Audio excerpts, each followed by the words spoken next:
నాది అని చెప్పి నేను మీకు అందరికి తెలియజేస్తున్నా అధ్యక్ష.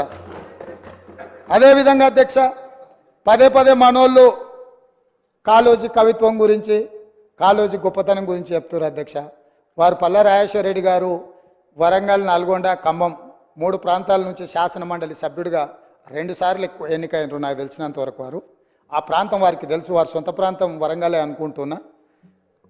కాళోజీ కళాక్షేత్రం వరంగల్లో మొదలుపెట్టి 9.5 సంవత్సరాలు అయిందో, మరి ఎన్ని ఏళ్ళు అయిందో, 9.5 ఏళ్ళు వాళ్ళ అధికారంలో ఇంతవరకు పూర్తి కాలేదు అధ్యక్ష. ఏ కాళోజీ కవిత్వం గురించి గొప్పగా చెప్పి కాళోజీ గురించి గొప్పగా మాట్లాడుతున్న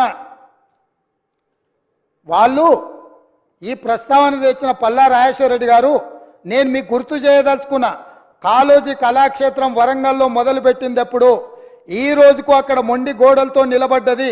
ఈ కళాక్షేత్రాన్ని కూడా పూర్తి చేసి కాళోజీ గారి గౌరవాన్ని నిలబెట్టే బాధ్యత మా ప్రభుత్వం తీసుకుంటుంది. 9 నెలల్లో ప్రగతి భవన్ పట్టుకోగలుగుతారు మీరు ఉండడానికి రాజసౌధం. అదేవిధంగా ఎంతమంది అడ్డం పడ్డా, మీ వాస్తు సరిగ్గా లేదనో, మీ దశ దిశ మార్చుకోవడానికో సచివాలయాన్ని ఆగమేఘాల మీద పూర్తి చేసుకున్నారు, పూర్తి చేసిండ్రు, బాగానే ఉంది. కాళోజీ కళాక్షేత్రం ఎందుకు పూర్తి చేయలేదని ప్రజలు అడుగుతున్నారు. మా కాకపోయినా ప్రజలకు సమాధానం చెప్పండి.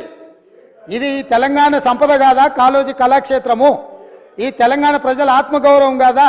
కాళోజీ కళాక్షేత్రాన్ని కూడా 9.5 సంవత్సరాలు సమయం ఇచ్చిన పూర్తి చేయలేని ప్రతిపక్షం మమ్మల్ని మీరు అది చేయలేదు, మీరు ఇది చేయలేదు, మీరు చెప్పిందంత ఏమైంది అని ఏం మాట్లాడుతున్నారు అధ్యక్ష? మాట్లాడే ముందు ఒక్కసారి జీడిగింజను అడిగినరంట, ఏంది నీ సంగతి అని. నాకేడి సిగ్గు, నేను మొత్తం నల్లగానే ఉన్నా కదా, ఏ పక్క చూసినా అని అన్నదంట. గట్లనే ఉంది మీరు చేసే వ్యవహారం అంతా. అదేవిధంగా అధ్యక్ష,